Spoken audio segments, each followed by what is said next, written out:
recently I got a video recommended by Doucette on YouTube, which is kind of weird because I don't really watch him, but anyways, and the title was 20-year-old bodybuilder and coach dies at Arnold Classic. And so I decided to watch the video because I was like, maybe I could make a good prevention video about this, like steroid prevention video, because I think it's pretty important. And I sort of started to focus a little bit more on that sort of topic recently on the channel because I think it's really important. I've never personally heard all of the reasons on why to stay natural before discovering people like natural hypertrophy and some other natural lifters, but I think he was the main one who made a bunch of really long fucking videos detailing why it's just simply better to stay natural, and I 100% agree, of course. And the 20-year-old bodybuilder and coach dies at Arnold Classic. So I started watching the video, and actually what I discovered is that what I want to talk about this whole topic is completely different than what I expected. Because I expected, it's going to be like she took a bunch of gear and she randomly died, but no. This person was not competing, and she was also a coach, and she died from dehydration.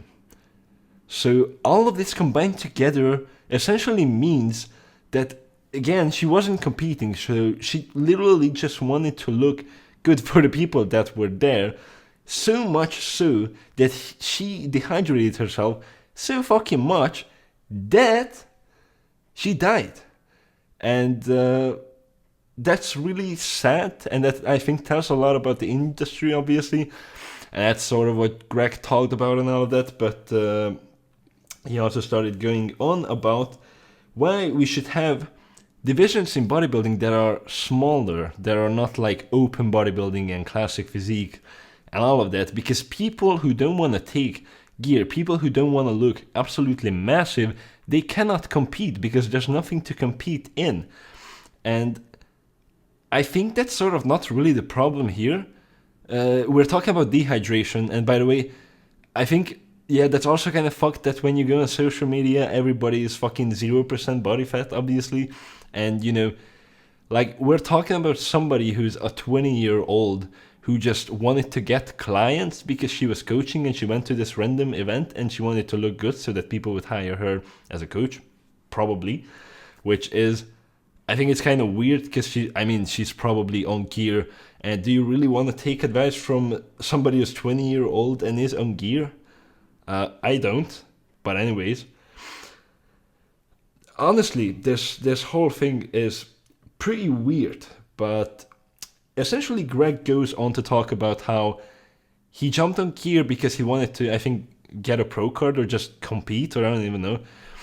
And he couldn't do it without gear because there were no categories that were for like smaller people, where you could actually get somewhere without taking copious amounts of drugs. So I was like, okay, let's do this shit. And he argues that if we would have smaller categories, lighter categories, then in bodybuilding, then less people would jump on gear and all of that. But I personally don't think that is true, and I don't think that's really the problem of bodybuilding, because obviously there's always going to be people taking gear. You can't really stop that. But then he goes on to say that classic physique, for an example, appeared because it's more attainable and because it's lighter, but that's not the case at all. Classic physique didn't appear so that more people could compete, and you still need a bunch of gear and you still need a lot of fucking muscle, obviously, to compete in classic physique. But the reason why classic physique is there is not that. The reason why classic physique appeared is because they deleted the original classic physique. It's called classic physique for a reason, because there used to be bodybuilding and then it morphed into this shit that it is right now, which is open bodybuilding, and it's disgusting. Open bodybuilding is disgusting. It's very freakish. The people don't look good at all. There are no aesthetics. It's just who can become the biggest and who can die the youngest. And honestly, it's disgusting on every level, and no wonder people don't want to look at it, because you want to look at physiques that I'm not necessarily saying you want to have, because like I don't want to have the physique of Sebum, obviously. I don't want to have the physique of Sebum, but it's sort of a physique that you can imagine yourself in. A physique that actually looks good, that you look up to like, hey, that fucking looks good, but open bodybuilding is not that anymore. But it used to be.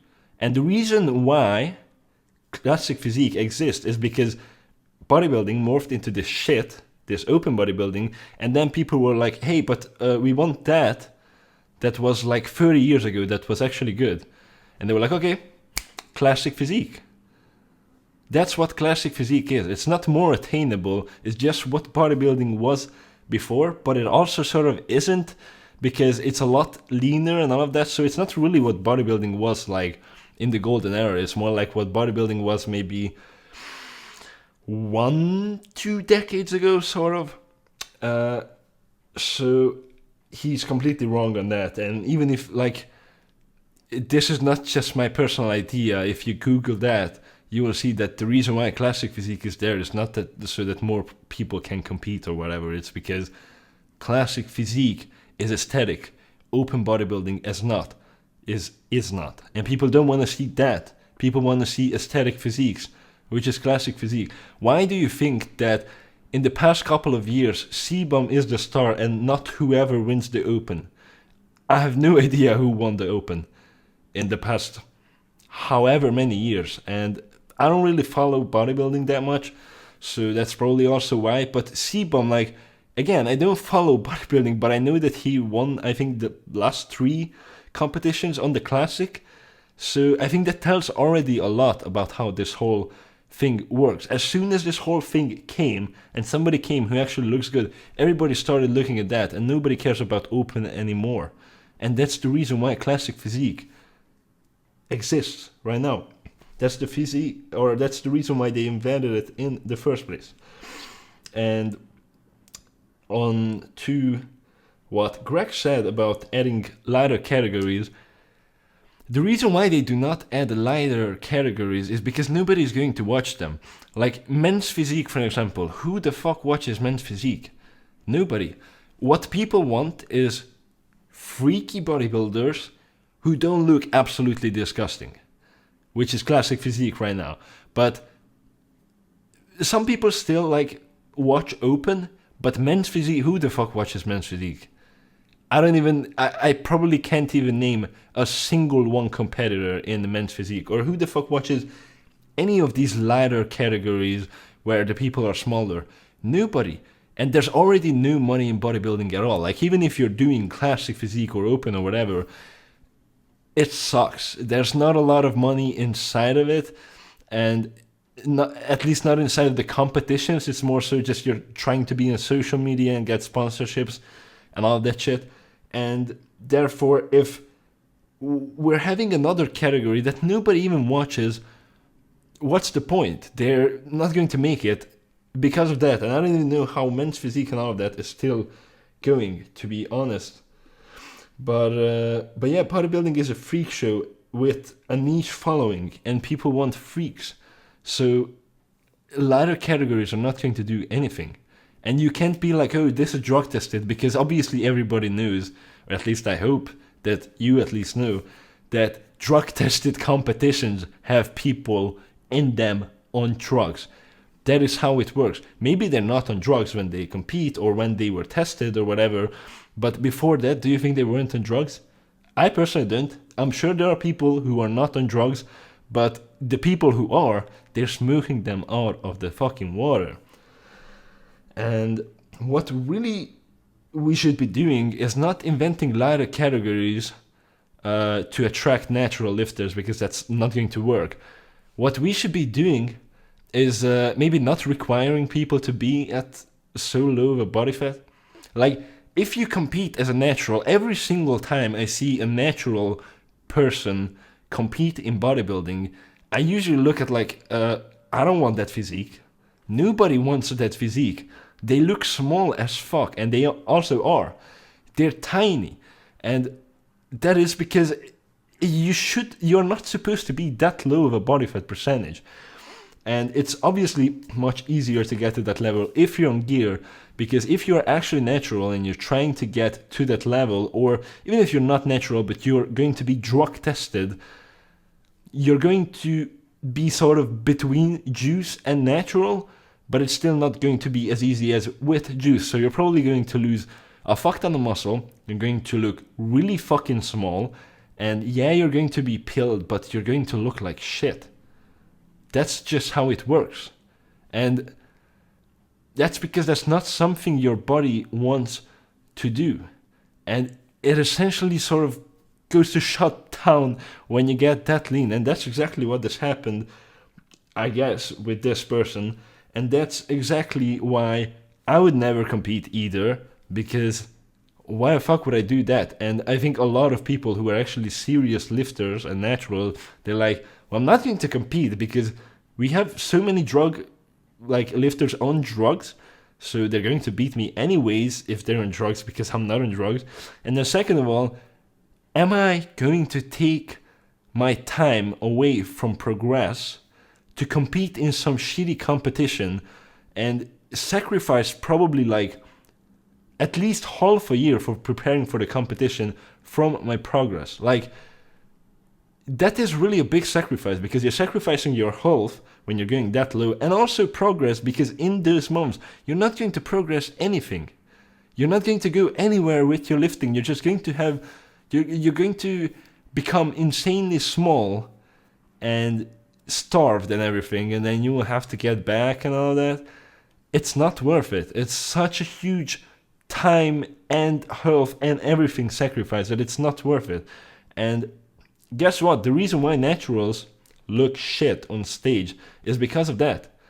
And that's why also a lot of them do not compete. If there would be some sort of bodybuilding competition where you can show up at like 12% body fat or 15 even, I would fucking show up. Maybe not now, but in a couple of years. And then a lot of other natural lifters would also show up, because you do not actually have to prep for that much. Or maybe you would cut down from like 20% or something, but you don't really have to take half a year out of your life and out of your gym progress just to prepare for a competition, and you don't have to sacrifice your health at all. You can just show up and actually be big, and you're actually going to look good. So that's how you get more natural lifters into bodybuilding, into competing, and that is how the whole thing could be solved. It's just, do not require naturals to be fucking under 10% body fat. Even 10% is super low. It's not worth it to go that low. So yeah, and they would actually have a way to compete without fucking up everything. And that is what bodybuilding used to be. Like, if you look at, for example, golden era guys, they weren't nearly as lean as the people right now. Even in classic physique, it's like you have to be crazy lean in classic physique and in everything that's bodybuilding right now. And look at Arnold, for example, when he competed, he wasn't lean compared to today's bodybuilding standards. You know, if Arnold would right now appear on, let's say, classic physique, and it's not like, we don't know it's Arnold, because if it is, obviously he would just win. But if his old physique that won all of the Olympias would right now appear as a random guy on classic physique, for an example, they would just send him home and say, hey, conditioning, 0. It sucks. You're fat as fuck. But he really isn't. And, you know, a lot of people back in the days looked amazing because they didn't have to starve themselves completely. And I personally like those physiques much more. And I would want to achieve those physiques much more. I don't really dream of being extremely lean. I dream of being extremely big. I don't want to be, some fucking fuckboy flexing at the beach. I want to be somebody who looks like a monster, and who people, especially because I'm tall, so that helps as well. And then people look at you and they're like, what the fuck is that? That's what I want. What I want is not like people looking at me and being like, oh my god, that guy should eat a bowl of rice. What the fuck is going on with him? So, yeah. And if you look at those people, they were much higher body fat than the people competing today, and it was fine, and it looked good, and normal people actually went to those. If you look at the Mr. Olympias back in the days, like the competitions where Arnold were and all of that, you look at pumping iron, there's actually random people just there. If you look at who is at a bodybuilding convention or competition right now, who is there? 20-year-old coaches who die from being dehydrated, and people like that, and like kids who are fanboys and all that. But there are new random people. It's not something like a circus like it used to be. Normal people would just go there and look at the freaks. Now it's not happening because it's completely niche, and because nobody wants to see it, because it doesn't look good, it's not interesting. People are either way too big or way too lean, and it doesn't even look real at this point. So that's all I have to say about this. And if you like this video, you can click here to watch my last video. Bye bye.